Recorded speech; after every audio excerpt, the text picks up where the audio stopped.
찬양하라 내 영혼아, 찬양하라 내 영혼아. 내 속에 있는 것들아 다 찬양하라.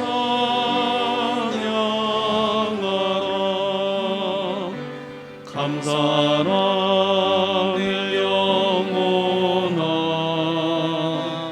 감사하라 내 영혼아.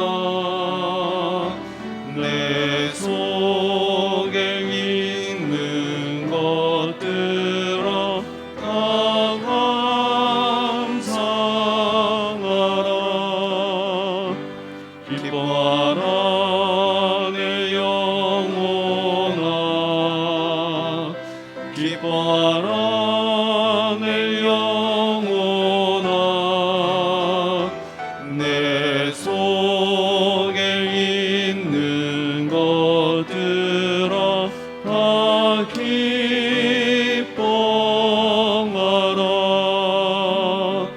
경배하라 내 영혼아, 경배하라 내 영혼아. 내 속에 있는 것들아 다 경배하라.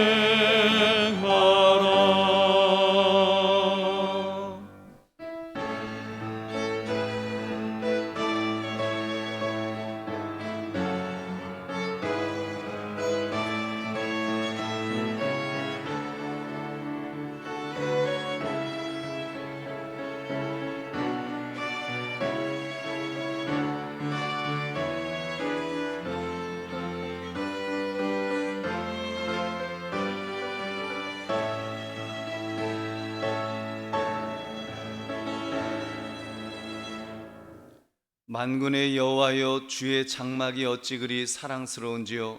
내 영혼이 여호와의 궁정을 사모하여 쇠약하며 내 마음과 육체가 살아계시는 하나님께 부르짖나이다. 나의 왕 나의 하나님 만군의 여호와여, 주의 제단에서 참새도 제 집을 얻고 제비도 새끼들 보금자리를 얻었나이다. 주의 집에 사는 자들은 복이 있나니 그들이 항상 주를 찬송하리이다. 아멘. 하나님 아버지 감사합니다. 오늘 이 거룩한 주일 우리를 불러주셔서 하나님의 전에 나오게 하시고 또는 영상을 통하여서 주 앞에 예배할 수 있도록 우리 모두를 불러주심을 감사드립니다. 오늘도 우리가 세상을 향했던 마음을 정리하며 이 시간도 신령과 진정으로 주 앞에 예배하기 원하오니 하나님 홀로 영광받아 주옵시고 신령한 은혜와 복을 더하여 주시옵소서. 감사드리며 예수님 이름으로 기도드립니다. 아멘.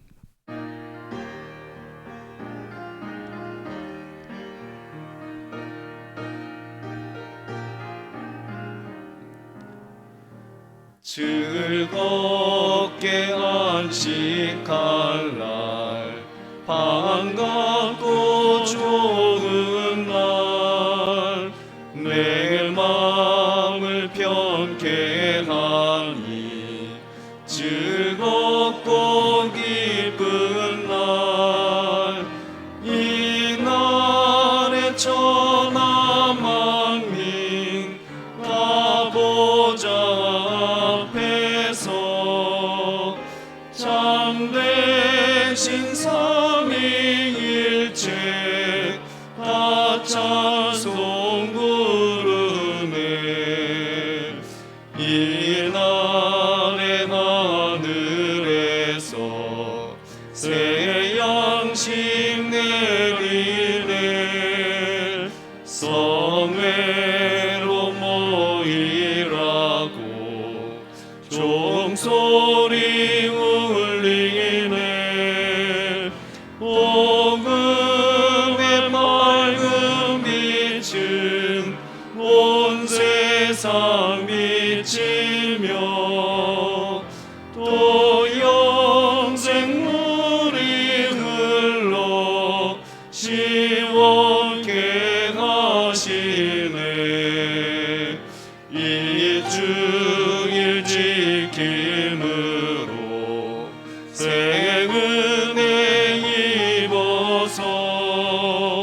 영원히 쉬는 곳에 다 올라갑시다.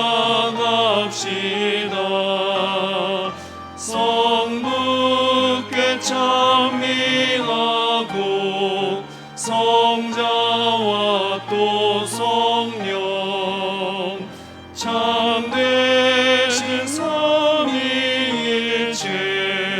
다 찬송 부르세. 아멘.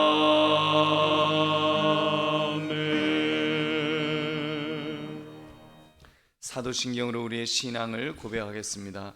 전능하사 천지를 만드신 하나님 아버지를 내가 믿사오며 그 외아들 우리 주 예수 그리스도를 믿사오니 이는 성령으로 잉태하사 동정녀 마리아에게 나시고 본디오 빌라도에게 고난을 받으사 십자가에 못 박혀 죽으시고 장사한 지 사흘 만에 죽은 자 가운데서 다시 살아나시며 하늘에 오르사 전능하신 하나님 우편에 앉아 계시다가 저리로서 산자와 죽은 자를 심판하러 오시리라. 성령을 믿사오며 거룩한 공회와 성도가 서로 교통하는 것과 죄를 사하여 주시는 것과 몸이 다시 사는 것과 영원히 사는 것을 믿사옵나이다. 아멘. 앉으시기 바랍니다.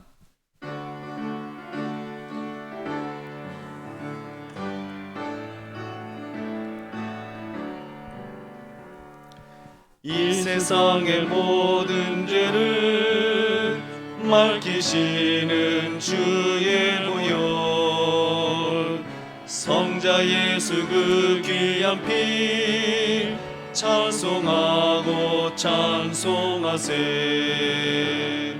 주님 앞을 멀리 떠나 길을 잃고 헤맬 때에 나의 뒤를 따라오사 진리 구원하셨도다. 흰 눈보다도 흰 눈보다도 주의 흘리신 보혈로 희게 씻어 주옵소서. 다시간을 쓰셨으니 피로 얼굴 물드셨고 십자가의 모진 고통 나를 위해 당하셨네. 말로 용용할 수 없는 그 세주의 구속하심, 그네와 그 신사랑 찬송하고 찬송하세. 흰 눈보다도 흰 눈보다도 주의 흘리신 보혈로 희게 씻어 주옵소서. 아버지를 멀리 떠나 바른 길을 저버리고 여러 가지 죄악으로 주홍같이 되었으니 물 같은 것 가지고는 씻을 수가 아주 없네. 다용이한 몸의 피로 날 정결케 하옵소서. 흰 눈보다도 흰 눈보다도 주의 흘리신 보혈로 희게 씻어 주옵소서.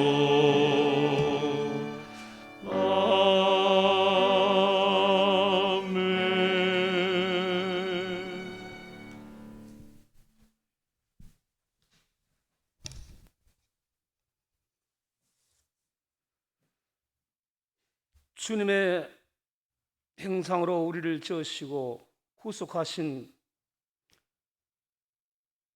주님, 찬양과 예배와 영광을 받기에 합당하신 주님, 그 은혜와 사랑을 감사드리옵나이다. 올은 또 가정의 달을 맞이하여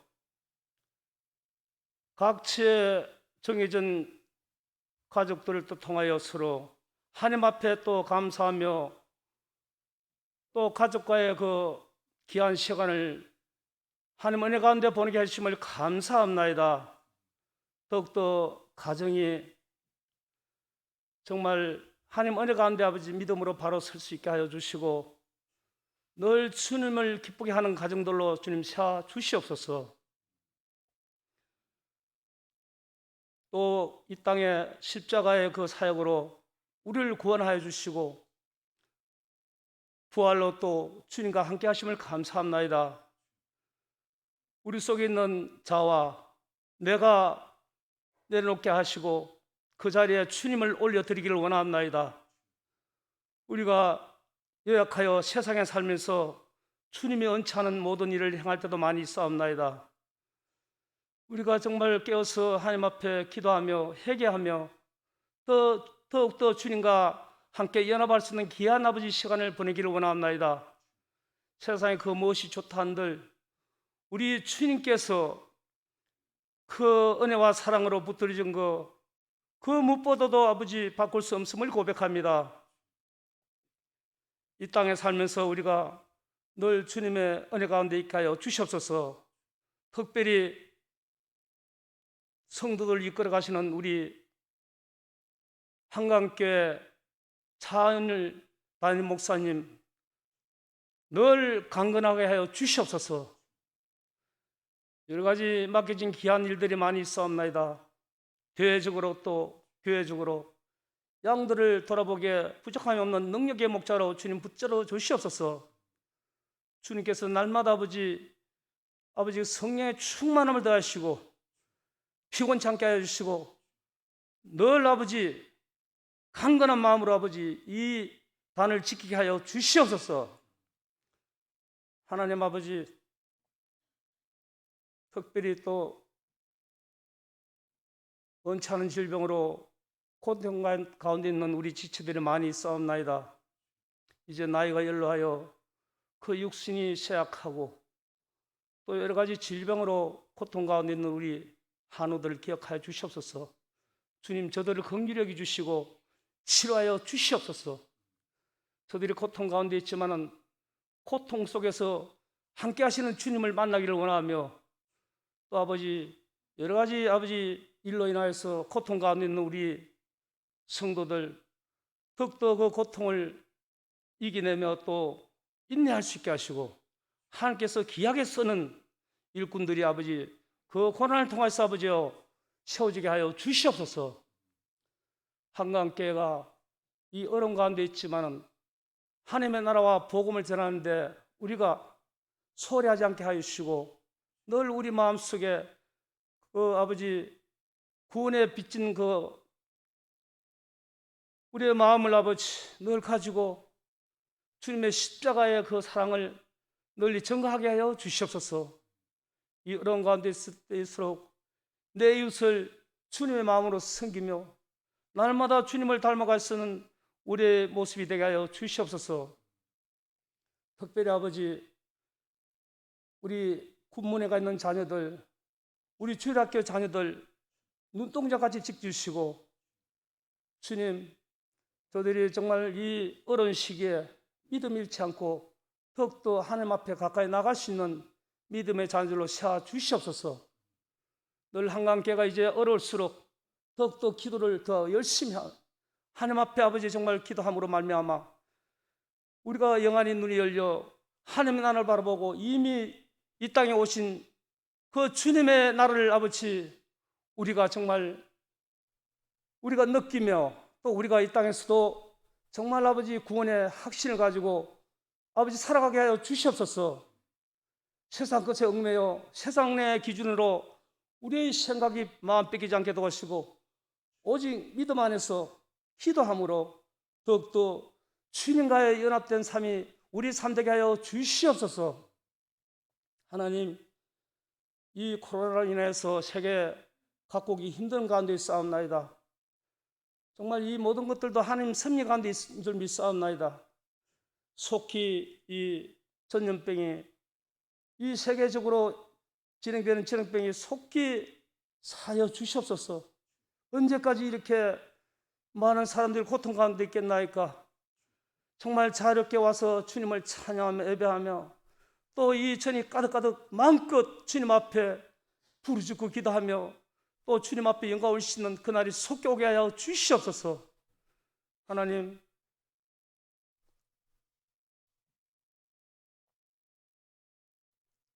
우리의 모든 것들을 주님 앞에 다 올려드리게 하여 주시옵소서. 우리가 힘들고 어려울 때 있지만 초대교회 성도들이 그 힘든 가운데 목숨을 걸고 살았던 것이 우리가 정말 이 땅에 살면서 하늘의 모든 것을 바라보며 이 땅 것이 아버지여 마음 뺏기지 않게 도와주시옵소서. 이 코로나로 인해서 여러 가지 제한된 모든 것이 있지만은 우리의 믿음은 더욱더 아버지 굳건하여 지게 하여 주시옵소서.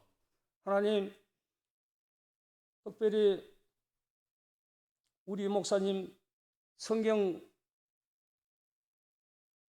가정 지키기의 말씀을 전할 때 그 말씀을 우리 심령 속에 새기게 하여 주시고 또 우리 찬양대 정말 마음을 다하여 또 찬양을 연습하며 또 이제 찬양을 올려드릴 때 하나님 영광 받아주시고 저들에게 더욱더 아버지 크신 은혜 내려 주시옵소서.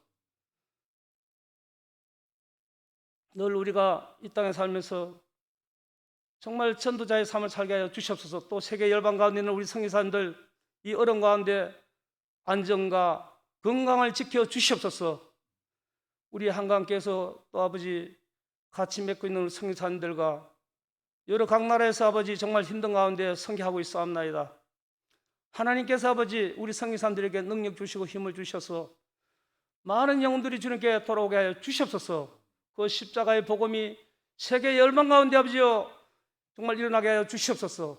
특별히 우리 박원정 목사님 이제 성결을 준비하는 가운데 있사옵나이다. 하나님 아버지 정말 그 길은 쉬운 길이 아님을 고백합니다. 그러나 우리 목사님 그 사명을 받아 하나님 앞에 순종하는 마음으로 그 힘든 아프리카를 준비하는 가운데 있사오니 하나님 수요 예배마다 늘 성령님께서 강건하여 주시옵고 우리 성도들 한마음 되어서 이 파송 선교에 마음을 다하여 우리가 협력할 수 있게 하여 주시옵소서. 기도로 물질로 더욱더 우리 목사님 그 선교사에게 아무 차질이 없도록 주님 우리가 한마음 되게 하여 주시옵소서. 하나님, 우리가 의식적으로 우리가 우리 속에 있는 것을 고백하는 것들이 다 주님 앞에 기도가 되게 해주시고 우리의 모든 삶의 행위가 주님 앞에 예배가 되게 하여 주시옵소서. 정말 우리가 이 어려운 시기에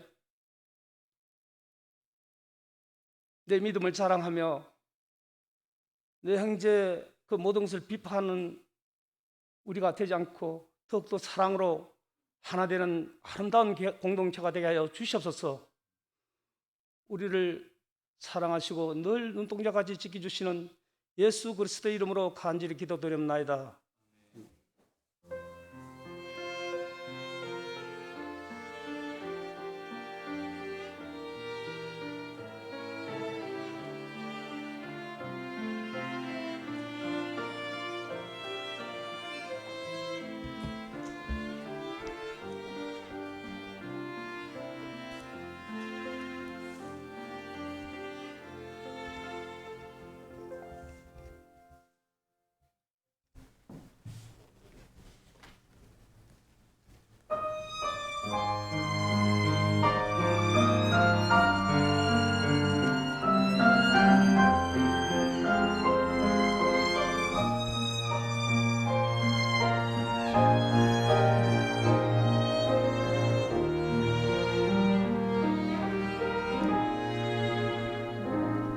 나의 힘이 여가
아멘. 감사합니다. 우리 하나님께서 영광 받으신 줄로 믿습니다. 하나님의 말씀 보겠습니다. 하나님의 말씀 고린도전서 7장 1절부터 7절까지입니다. 제가 가진 신약 성경 269쪽입니다.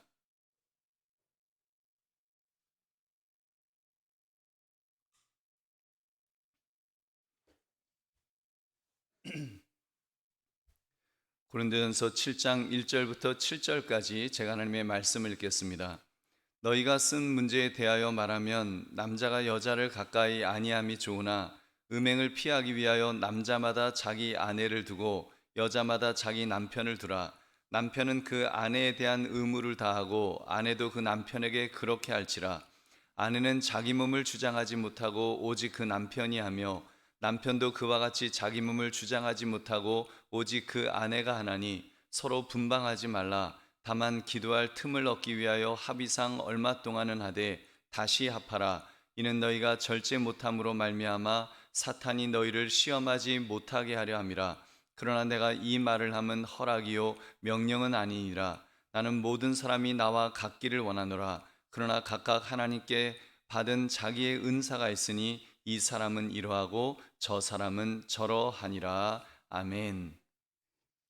오늘 거룩한 주일에 주회전에 와서 또는 영상을 통하여서 주 앞에 예배하시는 여러분들 위해 하나님의 크신 은혜와 복이 임하시기를 주님의 이름으로 축원합니다. 오늘 여러분과 함께 나눌 말씀은 성경적 가정 지키기, 성경적 가정 지키기라는 제목입니다. 5월은 이 가정의 달이고 지난 금요일은 부부의 날이었습니다. 가정의 사전적 의미를 보니까 의식주 활동을 공유하는 생활 공동체로서 인간이 태어나서 처음 맞닥뜨리는 사회 집단이다, 이렇게 정의하고 있습니다. 지금까지 이런 가정은 혈연 관계로 이루어져 왔는데 요즘 들어서 이제 비혈연 관계로도 이루어질 수 있다는 주장이 강해지고 있습니다. 그러니 어떻게 성경적인 이 가정을 우리가 제대로 지켜나갈 수가 있을까요? 여러분, 2달 전쯤에는 국민일보에 이런 기사가 소개되었습니다. 아이는 엄마 아빠와 화목한 가정 환경에서 더 잘 성장한다고 이렇게 말했다가 동성애 혐오 표현이라며 차별금지법에 의해서 영국에서 판사 한 분이 해임당하는 사건이 있었습니다. 심지어 그 판사가 어느 병원 의료법인 이사로 일했는데 그마저도 해임되었다고 합니다. 이유는 그런 사람이 병원에서 이사로 있으면 동성애자들이 두려워서 아파도 그 병원에 갈 수 없을 것이라고 주장했다는 것입니다. 여러분, 이게 참 얼마나 그 황당한 그런 이유였는지요. 여러분, 그만큼 성경적 가정을 지키는 것이 어려운 시대가 되어 간다는 반증입니다. 이제는 우리나라에서조차 여성가족부의 비혼 동거, 사실혼의 법적 가족 범위를 확대하려는 이런 정책을 추진하고 있다고 합니다. 한마디로 동성간 결혼을 인정해야 한다는 그런 취지인 것입니다. 아마 앞으로 우리나라도 저 같은 이제 목회자가 동성애가 성경적이지 않다고 설교했다가는 감옥에 가야 하는 날이 이제 올지도 모릅니다. 아니, 그렇게 오고 있습니다. 여러분, 이런 상황에서 어떻게 성경적으로 우리의 가정을 지킬 수가 있을까요? 오늘 말씀의 제목 성경적 가정 지키기라는 제목을 가지고 우리의 가정을 어떻게 지켜나갈 것인가를 생각하시는 이 시간 되시기를 주님의 이름으로 축원합니다. 3가지 질문으로 오늘 말씀을 생각해 보겠습니다. 첫 번째 질문입니다. 꼭 결혼해야 하나요? 여러분, 꼭 결혼해야 하나요? 여러분, 답은 모든 사람이 반드시 결혼해야 되는 것은 아닙니다. 그러나 대부분은 결혼하는 것이 옳습니다. 이것이 성경이 말씀하는 성경적 가정의 첫 번째 원리입니다. 오늘 본문 1절 2절을 제가 읽겠습니다. 너희가 쓴 문제에 대하여 말하면 남자가 여자를 가까이 아니함이 좋으나 음행을 피하기 위하여 남자마다 자기 아내를 두고 여자마다 자기 남편을 두라. 여러분, 사도 바울은요, 이 독신의 은사에 관해서 먼저 말을 하고 있습니다. 혼자 살 수 있다, 이걸 먼저 말해요. 남자가 여자를 가까이 아니함이 좋다라고 말했습니다. 그 이유는 임박한 환난으로 인해서 아직 결혼하지 않았으면 계속 결혼하지 않는 것도 좋다라는 그런 취지입니다. 고린도서 7장 26절은 이렇게 말씀합니다. 내 생각에는 이것이 좋으니 곧 임박한 환난으로 말미암아 사람이 그냥 지내는 것이 좋으니라. 이 임박한 환난이 무엇인지 정확하게는 모릅니다. 그러나 여러분 그 초대교회 때는 예수님의 재림이 임박했다고 믿었기 때문에 예수님이 금방 오실 줄 알았어요. 그렇기 때문에 이 신랑을 위해서 기름을 예비한 5 처녀처럼 그렇게 준비할 것을 강조했다는 사실입니다.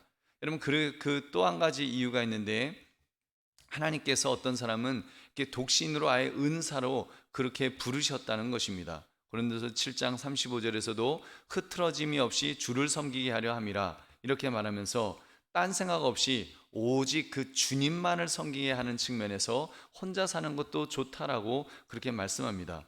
예수님도 독신의 삶을 말씀하셨죠. 마태복음 19장 12절에 어머니의 태로부터 된 고자도 있고 사람이 만든 고자도 있고 천국을 위하여 스스로 된 고자도 있도다. 이 말을 받을 만한 자는 받을지어다. 이렇게 말씀하였습니다. 여러분 실제로 사도 바울 역시도 바리새파 지도자로서 이렇게 아마 결혼했던 것으로, 결혼하는 것이 상례였기 때문에 결혼했던 것으로 우리가 그렇게 그 이해를 합니다. 여러분 그러나 이제 바울 자신이 결혼했다가 근데 이제는 혼자 사는 사람으로서 그렇게 자신을 표현하고 있죠. 고린도전서 7장 8절에 내가 결혼하지 아니한 자들과 과부들에게 이르노니 나와 같이 그냥 지내는 것이 좋으니라. 결혼했었는데 아마 예수 믿는 것 때문에 이혼당했을 것이라고 그렇게 추측을 합니다. 왜냐하면 바울이 집안이 그 바리새파 집안으로 집안이 좋았기 때문에 또 여전히 또 마찬가지로 이제 그 아내를 만날 때도 바리새파의 좋은 집안의 여자와 결혼했을 것입니다. 근데 이제 이 사람이 그 예수 믿는 사람이 되어버렸으니까 어떻게 그 집안에서 용납을 했겠습니까? 그래서 이혼해라, 이혼해라 그렇게 했죠. 그래서 한마디로 혼자 살게 되었고, 그게 혼자 사는 것도 하나님께서 계획하신 삶이다 하면서 혼자 사는 것도 좋다라고 그렇게 말하고 있는 것입니다. 여러분 그러므로 이런 이유 때문에라도 여러분 다른 사람에게 우리가 결혼을 강요해서는 안 될 것입니다. 특히 우리 어르신들, 이제 결혼 정년기가 조금 이제 넘은 청년들 보면 그냥 만나면 얘기하는 거예요. 왜 결혼 안 하냐? 만나는 사람 없냐? 빨리 결혼해야 되는데 이거 큰일 났다 하면서 막 그렇게 뭐 묻고 또 물으십니다. 여러분 그러면 안 됩니다. 특히 요즘 시대에는요 더더욱 안 돼요. 요즘 젊은이들은 그 옛날 사람들하고 다릅니다. 저도 이렇게 청년들을 이렇게 보면 얘네들이 진짜 한국 사람 맞아 하는 정도로 얼마나 정말 그 서구적이고 개인주의적이고 얼마나 또 어떻게 보면 쿨한지 몰라요. 여러분 그래서 요즘은요 그냥 있는 그대로 인정해 주어야 됩니다. 본인이 혼자 있으면 혼자 있는 대로 그대로 인정해 주어야죠. 나는 걱정하는 차원에서 말하는 것 같지만 사실은요 그 사람을 괴롭히는 거예요. 여러분 교회 와서 고요히 하나님께 예배드리면서 은혜 받고 싶은데 자꾸 어른들이 괴롭힌다는 거예요. 귀찮게 군다는 거예요. 그래서 믿음 좋은 청년들을 교회 밖으로 쫓아내는 그런 행위를 하고 있습니다. 여러분 그런 행동 때문에 교회 오기 힘들어하는 청년이 여러분 또 정말 이 시대에 얼마나 많은지요. 그러니까 자꾸 대형 교회 아무도 모르는데 날 귀찮게 안 하는데 그런 교회로 다 가려고 하는 거예요. 여러분 한번 따라하시기 바랍니다. 쿨하게 묻지 않겠습니다. 여러분 쿨하게 묻지 마십시오. 그래서 각자 개인을 그대로 존중해 주는 것도 여러분 성숙한 우리 성도들의 모습인 줄로 믿습니다. 여러분 이렇게 또 하나님께서 또 때로는 시간적으로 이렇게 또 결혼을 늦게 하는 사람도 있고, 근데 여러분 나머지는 나머지는 결혼해야 됩니다. 결혼하되 반드시 남자와 여자가 결혼해야 됩니다. 이것이 하나님께서 만드신 결혼 제도이고 이것이 옳습니다. 2절 음행을 피하기 위하여 남자마다 자기 아내를 두고 여자마다 자기 남편을 두라. 무엇을 피하기 위해서요? 음행을 피하기 위해서라고 성경은 말씀합니다. 인간에게는 성욕이 있어요. 이 성욕은 여간해서 극복되지 않습니다. 거룩해야 될 하나님의 백성을 유혹하는데 이 성욕이 얼마나 강력한 무기가 될 수 있는지요.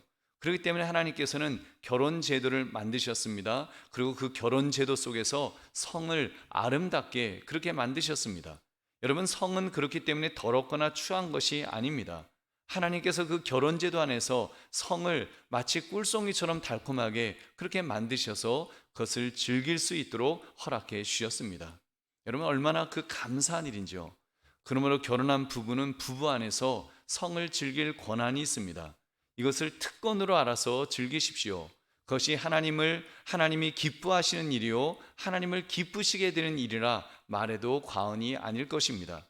여러분, 오늘날 이 결혼을 남자가 이 남자와 또는 여자가 여자와 즐기려고 합니다. 여러분, 심지어 동성애라는 이름으로 자기들도 이제 결혼을 인정해 달라고 그렇게 주장하고 있습니다. 그것은 성경적이지 않은 주장입니다. 왜냐하면 성경은 남녀 결혼을 말씀하고 있고 동성애는 죄라고 규정하고 있기 때문입니다. 레위기 18장 22절, 너는 여자와 동침함 같이 남자와 동침하지 말라. 이는 가증한 일이니라. 하나님께서 그렇게 만들지 않으셨기 때문에 하나님께서 남자와 여자를 만드셔서 그렇게 가정을 만들라고 하셨기 때문에 그것은 하나님 보시기에 가증한 일이라고 그렇게 말씀하고 있습니다. 우리 사랑하는 성도들이여, 동성애가 죄냐 죄가 아니냐는 사실 교회 안에서는 논쟁거리가 될 수 없습니다. 성경이 죄라고 말씀하고 있기 때문에 죄임에 틀림없습니다. 이것을 자꾸 죄가 아니라는 식으로 왜곡해서 성경을 왜곡하는 그런 죄까지 지으면 안 됩니다. 이제는 기독교 신학자 중에도 그 동성애가 하나님이 반대하지 않으셨다 그런 이야기까지 하는데 그건 죄를 더하는 거예요. 그리고 지금 이 시대의 차별금지법이라는 미명하에 자꾸 동성애를 이제는 정상이라고 가르치라고 그렇게 강요하고 있습니다. 여러분, 이건 제가 볼 때 동성애보다 더 악한 거예요. 그것은 성소수자의 인권을 지켜주는 행위가 아닙니다. 그것은 동성애자가 아닌 사람들을, 특히 어린 청소년들을 동성애도 하나의 성인 것처럼 헛갈리게 만드는, 제가 볼 때는 더 큰 죄악입니다. 성경 어디에 남성, 여성 이외에 다른 성이 존재합니까? 근데 동성, 양성 이런 것이 있다라고 가르치는 거예요. 여러분, 제가 조금 전 읽어드렸던 레위기 18장 22절 다음 절이요 23절인데 거기에는 이런 말씀도 나와요. 동성애 다음에 나는 말씀이 너는 짐승과 교합하여 자기를 더럽히지 말라, 이런 말씀도 나와요. 그러면은 22절이 괜찮으면 23절도 괜찮아지겠죠. 수간이라 그러죠. 짐승과 교합하는 행위. 우리 예를 들면 걔가 저를 꼬리치잖아요. 저 좋아하잖아요. 우리 사랑해요. 보세요. 인정해 주세요. 그러면 여러분, 인정해 줘야 될까요? 여러분, 우리가 죄는 죄로 봐야지 죄와 사람을 분명히 구별해서 그렇게 볼 수 있어야 됩니다. 성경은 죄를 미워하라고 그랬지 죄 지은 사람을 미워하라고 그러지는 않았잖아요. 여러분, 그래서 죄인은 사랑하라고 하셨습니다. 왜요? 하나님께서 그러한 죄인을 용서하시고 구원하시기 원하시기 때문입니다. 이런 측면에서 동성애를 저질렀다면 그 사람은 죄인입니다. 동성애자만 죄인은 아니죠. 결혼해서 사는 남녀도 죄를 짓지 않습니까? 하나님 앞에서 모두 죄인입니다.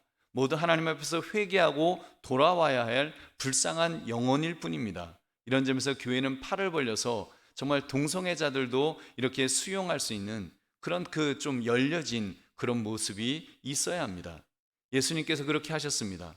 가늠하다 잡혀온 여인을 사람들은 정죄해서 돌로 쳐 죽이려고 했습니다. 그러나 예수님은 죄 없는 자가 치라 하시면서 그 여인을 받아주셨습니다. 그리고 그 여인으로 하여금 죄를 깨닫고 주님 앞으로 돌아오도록 만드셨던 것입니다. 여러분, 그렇다면 오늘날 교회도 그 역할을 해야 할 것입니다. 어떤 형태인지는 잘 모르겠어요. 어떤 형태이든 여러분, 동성애자도 교회가 품어줘야 될 그 영혼으로 보아야 할 것입니다.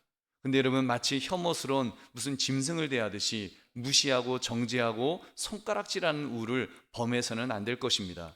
어떤 면에서 그동안 교회가 동성애자들을 좀 학대에 가깝게 차별하며 경멸의 눈으로만 보았기에 더 큰 반발이 있었던 것은 아니었는지요. 만약 교회가 그들의 그 아픔에 공감했더라면요, 어떻게 해서든지 성경적으로 그 문제를 풀어가려고 같이 애를 썼더라면 지금 같은 적반하장의 결과는 나오지 않지 않았을까요?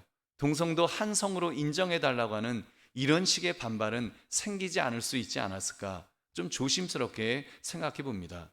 우리 사랑하는 성도들이요, 그러므로 이 시대 결혼은 꼭 해야 되나요? 이 질문 앞에 우리가 바르게 답할 수 있어야 합니다. 독신의 은사를 하나님이 주셨다면 여러분, 혼자 살아도 좋습니다. 그러나 그렇지 않다면 꼭 해야 되겠죠. 하되 남자와 여자가 만나 결혼해야 합니다. 결혼하여 성을 이루며 하나님께서 약속하신 대로 이 땅에서 그 생육하고 번성해야 됩니다. 여러분, 결혼해서 생육하고 번성하는 것까지 이것이 하나님께서 만들어 놓은 그런 그 모습이죠. 여러분, 그러므로 하나님께서 하나님의 형상대로 사람을 창조하시되 남자와 여자를 창조하신 이유요 목적인 줄로 믿습니다. 그러므로 결혼을 통해 성경적으로 건강한 가정을 잘 세워나가시기를 주님의 이름으로 축원합니다. 두 번째 질문입니다. 꼭 서로 부부간에 서로 꼭 충성해야 하나요? 여러분, 3절 말씀을 보시면 남편은 그 아내에 대한 의무를 다하고 아내도 그 남편에게 그렇게 할지라. 여러분, 결혼 생활은 각각 상대방에 대해 의무를 지니는 것입니다. 그렇기 때문에 꼭 충성해야 합니다. 이것을 사도 바울은 빚과 같은 것으로 보고 있습니다. 각 사람이 빚진 것을 갚듯이 상대방에게 의무를 다하라고 했습니다. 다른 말로 하면 권리입니다. 근데 이 권리는 결혼제도의 속성상 서로 상대방에게 속해 있습니다. 결혼은 둘이 연합하여 한 몸을 이루는 것이기 때문에 당연히 권리 또한 서로에게 속해 있는 것입니다. 성경은 말씀합니다. 남편의 의무에 대해서 남편은 아내를 사랑하는데 그리스도께서 교회를 사랑하신 같이 그렇게 사랑하라고 하셨습니다. 에베소 5장 25절, 남편들아 아내 사랑하기를 그리스도께서 교회를 사랑하시고 그 교회를 위하여 자신을 주심같이 하라. 여러분, 예수님께서 교회를 위하여 자신을 주셨습니다. 어떻게 주셨습니까? 십자가에서 자기 몸을 다 찢기시면서 물과 피를 다 쏟으시면서 그렇게 주셨습니다. 그 정도로 사랑하라는 것입니다. 여러분, 월급봉도 휙 하고 던져주면서 나는 그 충성을 다했다, 여러분 그러면 안 됩니다. 여러분, 그게 다 자기를 준 게 아니죠. 여러분, 사랑은 정말 자기를 다 주는 것, 정말 예수님께서 그렇게 하셨기 때문에 그렇게 가장 소중한 존재로, 존귀한 존재로 그렇게 사랑하라고 성경은 말씀합니다. 어떤 분은요, 자기 아내를 함부로 대합니다. 큰 소리로 윽박지르고 심지어 손찌검까지 하려고 합니다.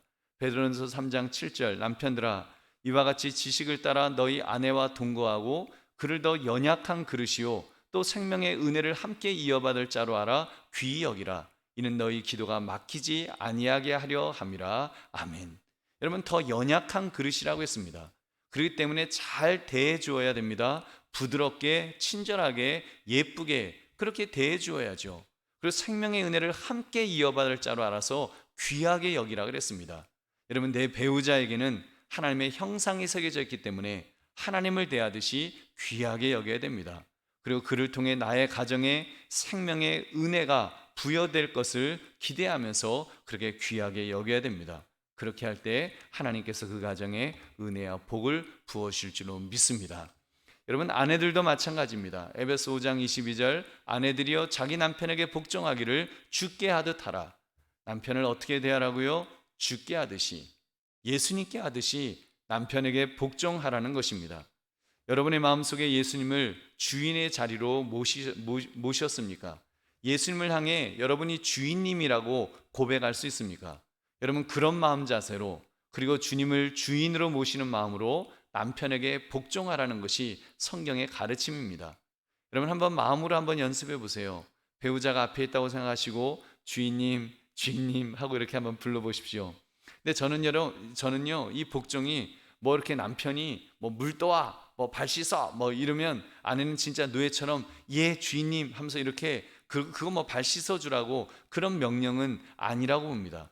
그보다는 정말 주님을 존경하듯이, 예수님을 믿듯이 존경하고 믿어주는 마음이 아닐까요? 여러분, 남편을 향해서 그런 기대와 그런 믿음을 가지고 대한다면 여러분, 남편이 변할 것입니다. 내 아내가 이렇게 나를 이렇게 믿어주는데, 정말 그 주인처럼 그렇게 믿어주는데 나도 잘해야겠다, 더 그런 결심을 하지 않겠습니까? 여러분, 그러므로 남편은 남편으로서, 아내는 아내로서 배우자에게 충성하시기를 주님의 이름으로 축원합니다. 세 번째 질문입니다. 꼭 그 두 사람이 꼭 함께 살아야 되나요? 여러분, 답부터 말씀드리면 함께 살아야 합니다. 기도할 틈을 얻기 위하여 합의하에 잠깐 떨어질 수는 있지만 다시 합하라는 것이 성경의 가르침입니다. 물론 이것은 명령은 아니라고 했습니다. 그러나 상대방의 육체에 대한 소유권이 서로에게 있다는 사실을 인정한다면 자기 멋대로 살 수는 없을 것입니다. 본문 4절, 5절 말씀, 아내는 자기 몸을 주장하지 못하고 오직 그 남편이 하며 남편도 그와 같이 자기 몸을 주장하지 못하고 오직 그 아내가 하나니 서로 분방하지 말라. 다만 기도할 틈을 얻기 위하여 합의상 얼마 동안은 하되 다시 합하라. 이는 너희가 절제 못함으로 말미암아 사탄이 너희를 시험하지 못하게 하려 함이라. 아멘. 여러분, 결혼한 부부는 어느 누구도 자기의 육체에 관해서 완전한 권리가 없다는 것입니다. 남편과 아내에게는 서로에 대한 동등한 권리가 주어져 있습니다. 왜냐하면 서로의 육체는 상대방에게 속해 있기 때문입니다. 서로가 상대방에 대한 의무를 지는 것입니다. 이것이 하나님께서 의도하신 결혼입니다. 마태복음 19장 5절 말씀 보면 말씀하시기를 그러므로 사람이 그 부모를 떠나서 아내에게 합하여 그 둘이 한 몸이 될지니라 하신 것을 읽지 못하였느냐. 여러분, 이제는 한 몸이 된 거예요. 내 몸은 내 거, 뭐 네 몸은 네 거, 그게 아니라 결혼 속에서 한 몸이 되었다고 하는 그 의식을 분명히 가져야 됩니다. 결국 이 권리는 상대방으로부터 즐거움을 얻을 권리, 반대로 상대방에게 즐거움을 줄 의무 또한 포함하는 것입니다. 즉 성적 쾌락도 여기에 포함되는 것입니다. 여러분, 지금 이 주장, 이 바울이 지금 말하고 있는 이 주장이 이 바울 시대 때 얼마나 파격적인 그런 주장이었는지요. 사실 고대 세계에서요, 이 성관계라는 것은 자녀 생산을 위한 의무로 취급되었습니다. 아니면 여성이 제공하고 남성은 즐기는 경험으로 그렇게 간주되었다고 합니다. 굉장히 남성 위주의 그런 세상이고 그런 의식이었죠. 바로 그런 시대 때 성경은 참으로 시대를 앞서가는 이런 고차원적인 부부 윤리를 제시해 주었던 것입니다. 여러분, 그렇다면 이런 측면에서 부부는 서로에게 충성해야 됩니다. 특히 성적인 차원에서도 서로에게 충성해야 합니다. 최선을 다해야 됩니다. 여러분, 너무나도 많은 사람들이 결혼 생활의 일부인 성적 관계에서 만족을 얻지 못해 다른 곳에서 성적인 만족을 찾으려 합니다.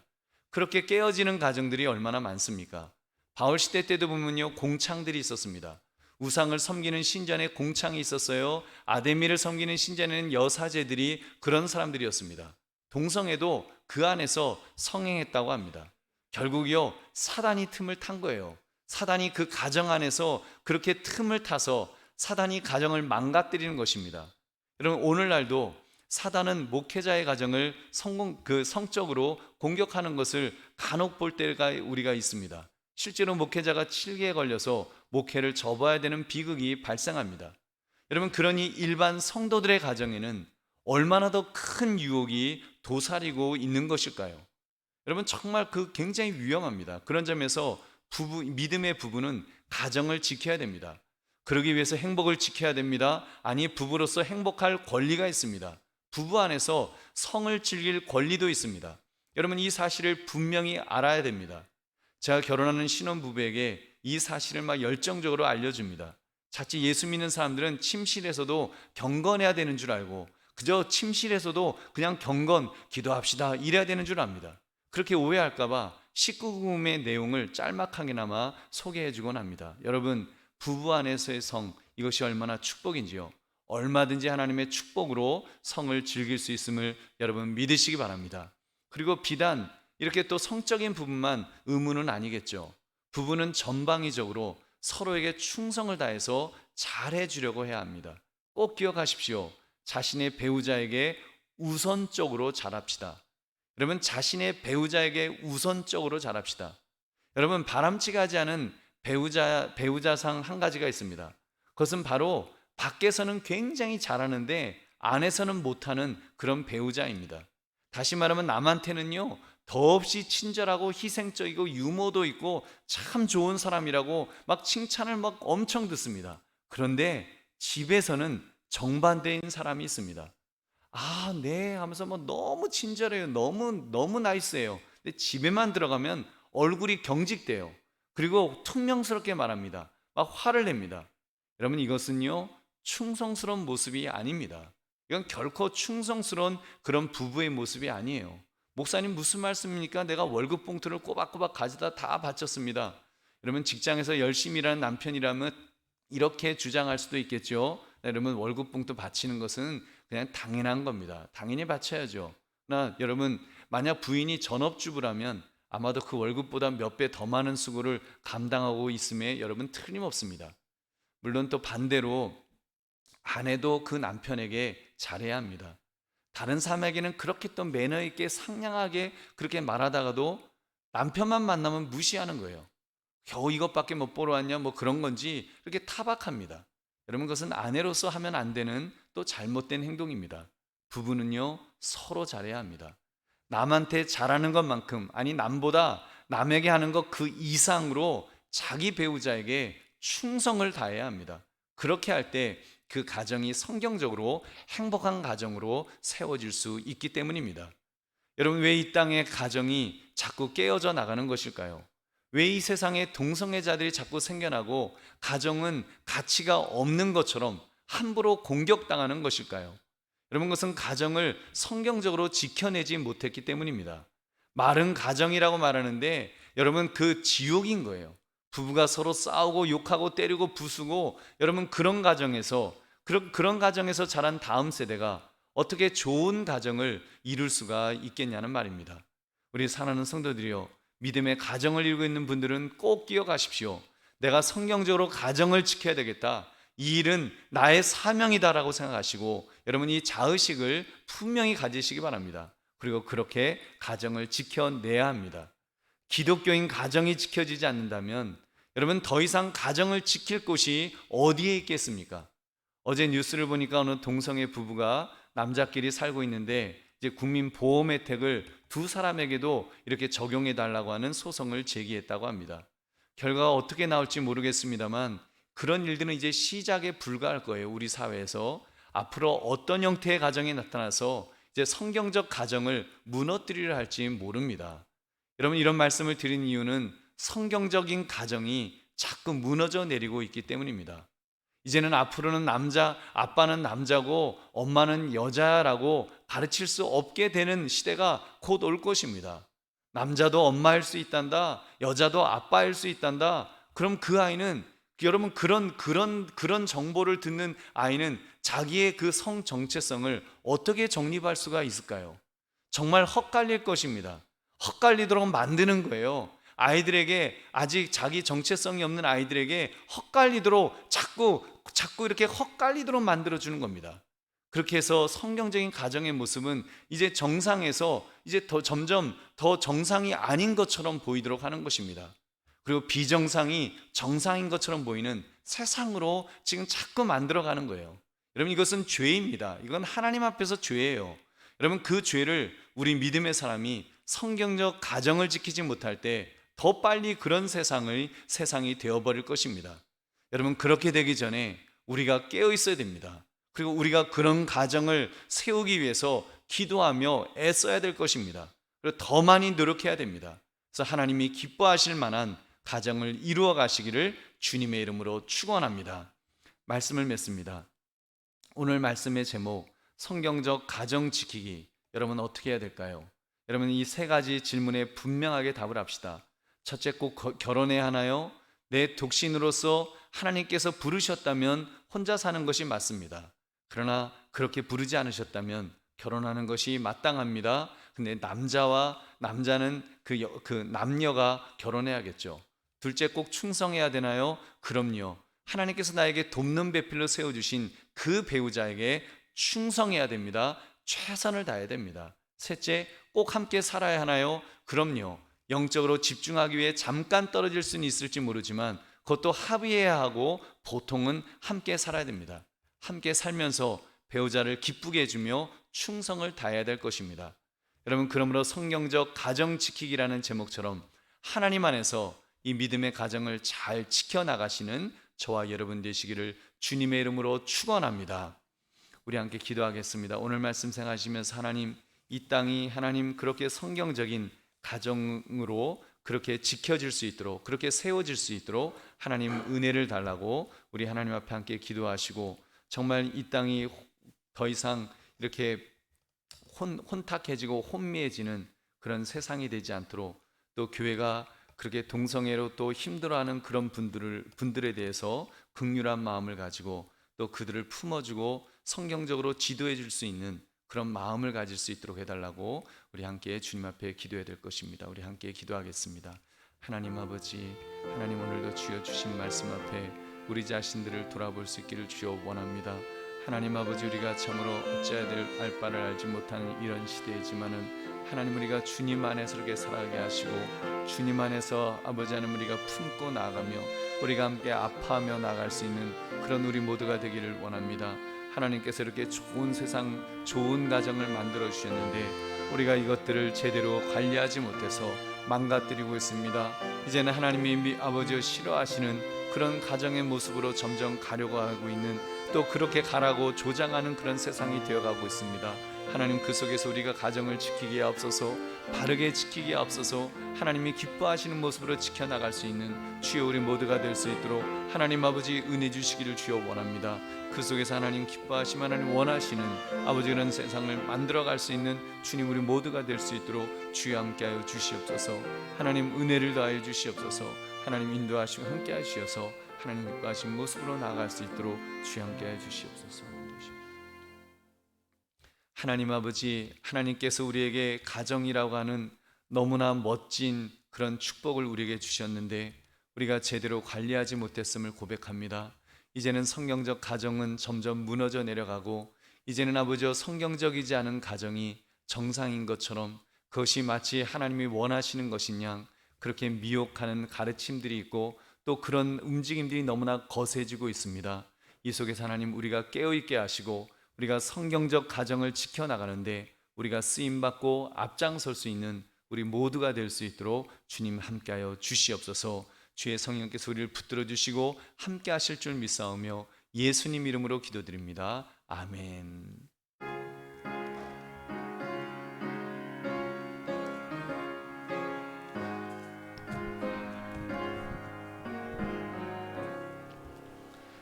사철의 봄바람 불어일고 하나님 아버지 모셨으니 믿음의 반석도 든든하다.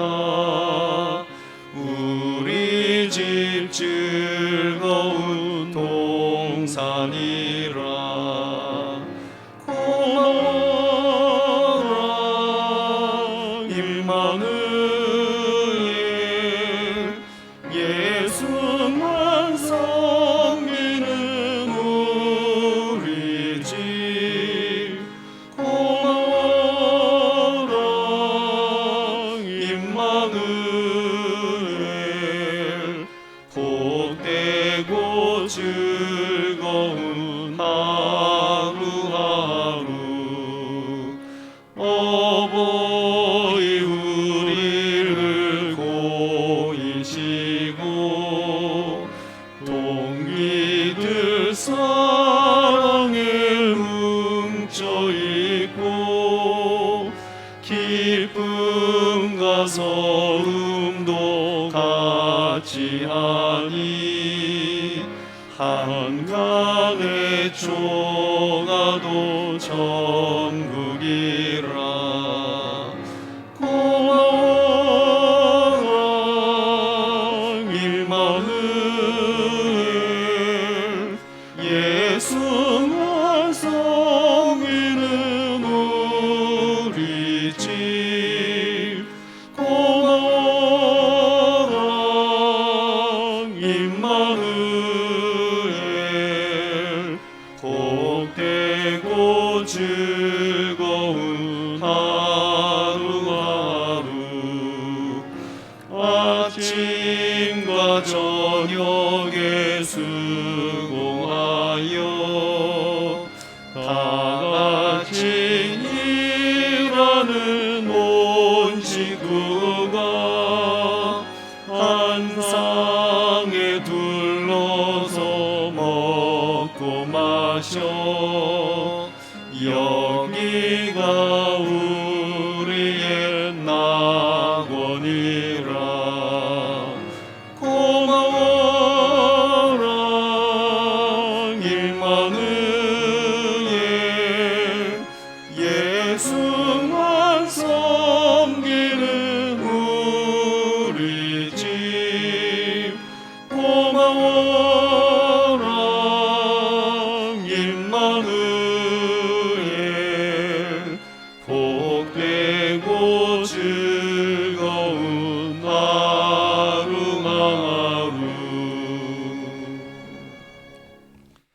하나님 아버지 감사합니다. 오늘도 우리가 주님 앞에 나와서 예배하면서 세상에서 귀하게 여기며 어렵게 얻은 물질을 가지고 나왔습니다. 모든 것 하나님이 주셨다는 것을 인정하면서 10의 1을 구별하여 11조를 주님 앞에 드립니다. 또 정성스럽게 준비한 주일 헌금을 드리고 감사의 조건을 가지고 감사의 예물을 드리고 땅까지 복음을 증거하기 위해 선경금으로 드리며 또 특별한 금으로 드리고 또 이렇게 헌물로 이렇게 또 주 앞에 드리는 그 손길들마다 하나님 은혜와 복을 부어주시기를 주여 원합니다.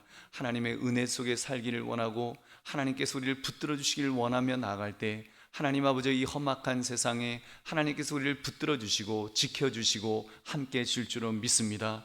우리가 믿음으로 기도하면 하나님은 응답하시고 역사하여 주셔서 하나님 우리에게 필요한 것으로 더 좋은 것으로 주실 줄로 믿사오니 우리가 오늘도 하나님 안에서 하나님 그렇게 복을 받으며 살아가는 우리 모두가 될 수 있도록 주여 함께하여 주시옵소서. 우리 중에 하나님 바치고 싶어도 바칠 수 없는 분들을 위로하시고 저들에게도 풍족한 것들로 채워주시기를 원합니다. 하나님 우리가 또한 하나님 안에서 이 예물이 또 교회가 교회다운 일을 감당하는데 가장 은혜롭게 효과 있게 쓸 수 있도록 복을 더하여 주시옵소서. 감사드리며 예수님 이름으로 기도드립니다. 아멘.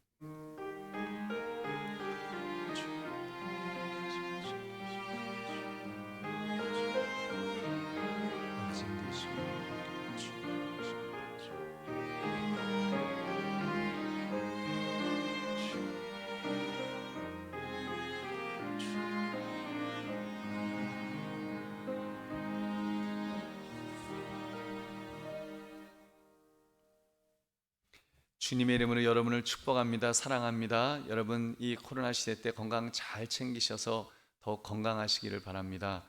교회 앞에 광고 말씀 드리겠습니다. 알림 광고를 보시면 우리 새 가족 먼저 소개하겠습니다. 우리 2021년 5월 새 가족반을 수료한 우리 등록교인을 소개하겠습니다. 박한기 성도님을 소개합니다. 인도자는 한복석 집사님이시고 성김이는 정은희 집사님이셨습니다. 전도회는 안드레 전도회, 구역은 29역입니다. 우리 박수로 환영하겠습니다.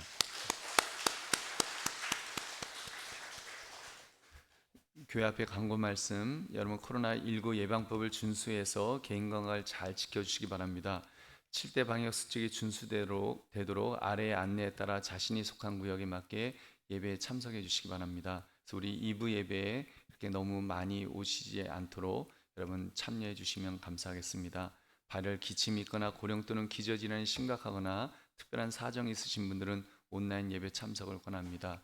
또 우리 감사하게 이제 연세 많으신 분들이 코로나 이제 2차 접종까지 이제 마치시고 이제 하는 것들을 보면서 이제 그 성찬식도 할 날이 곧 오겠다. 여러분 기대하시고 또 기도하시면서 그렇게 우리가 그 빨리 이 코로나가 이제 종식될 수 있도록 위하여 기도해 주시기를 바랍니다. 우리 수요 예배 여러분 선교 세미나가 진행 중입니다. 우리 성도님들의 많은 참여를 부탁드리겠습니다. 우리 권세은 청년 어디 있습니까? 앞으로 나와주세요. 우리 세은이 네. 이제 입대해요. 내일 입대합니다. 귀신 잡는 해병대 이제 입대하는데 이제 거친 훈련을 받습니다. 귀신이요. 우리 성경적으로는 그 죽은 사람의 영혼이 아니라 우리는 성경적으로 마귀의 졸개를 귀신이라고 합니다. 이제 귀신 잡는 해병대에 가서 이제 믿음의 사람으로 또 우뚝 설 줄로 믿습니다. 여러분 위하여 많이 기도해 주셔서 더 안전하게 건강하게 또 훈련받고 또 자대 배치받고 그렇게 군생활할 수 있도록 위하여 기도해 주시기 바랍니다. 우리 축복하면서 우리 한번 함께 우리 통성으로 잠깐 기도했으면 좋겠습니다. 하나님 우리 세은이 붙들어 달라고 축복해 달라고 여러분 우리 함께 기도하겠습니다. 하나님 아버지 우리 세은이를 붙들어 주시기를 주여 원합니다. 하나님 아버지 이 시대 앞에 참 우리 세은이가 하나님의 사람으로 서기를 원하고 하나님 아버지 하나님께서 붙들어 주셔서 이제 또 하나님 아버지 그런 귀한 일을 또 감당하기를 주여 원합니다. 저를 붙들어 주시옵소서. 함께 해 주시옵소서. 하나님 은혜를 주시고 복을 더하여 주셔서 우리 세은이가 또 앞으로 하나님의 사람으로 그렇게 우뚝 서게 하시고 하나님 안에서 마음껏 아버지 쓰임 받는 그런 아들 되기를 주여 원합니다. 주의 성령님 함께 하시고 인도하여 주셔서 하나님 안에서 아버지 그렇게 또 파견돼서 아버지 마음에 상처 있지 않게 하시고 좋은 사람들 만나면서 아버지 인생에 좋은 또 그런 시간이 되고 또 나라를 잘 지켜나갈 수 있는 그런 시대가 될 수 있도록 주여 함께해 주시옵소서. 인도하시고 주여 붙들어 주시고 함께해 주시옵소서.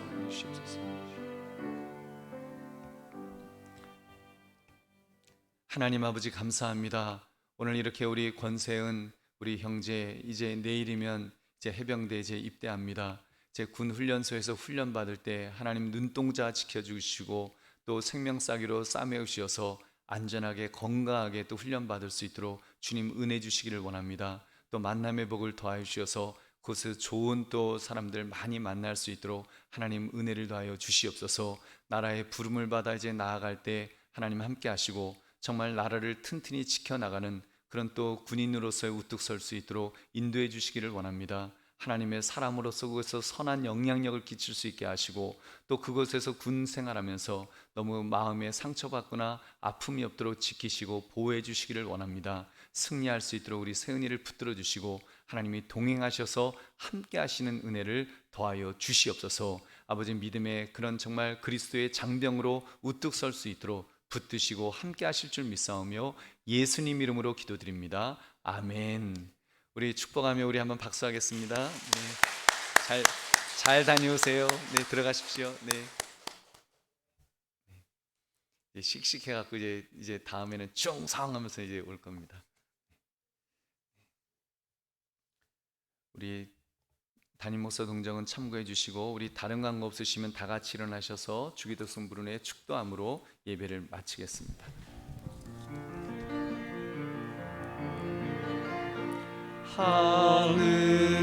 하늘에 계신 아버지 이름 거룩하사 주님 나라 일하시고 뜻이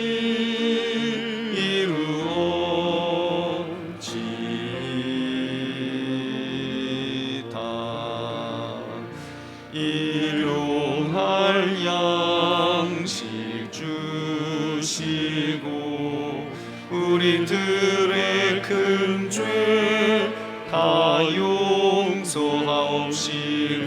또 시험에 들게 마시고 악에서 구원하소서.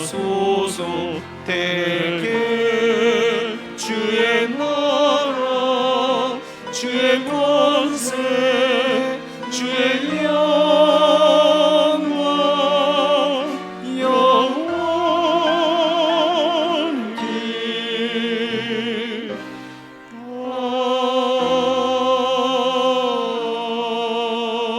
아멘. 이제는 우리 주 예수 그리스도의 은혜와 성부 하나님 아버지의 무한하신 사랑하심과 성령 하나님의 인도 충만 교통하심이 오늘 예배 속에 주의 말씀을 붙들면서 성경적 가정 지키기를 결심하며 결단하며 돌아가는 우리 모든 성도님들 머리 위에, 저들의 가정과 허업과 직장과 사업의 자녀들 위에, 이 나라 이 민족의 세계 선교 위에, 코로나로 고통하는 모든 분들과 수고하시는 모든 분들 위에 지금로부터 영원까지 함께 있을지어다. 아멘.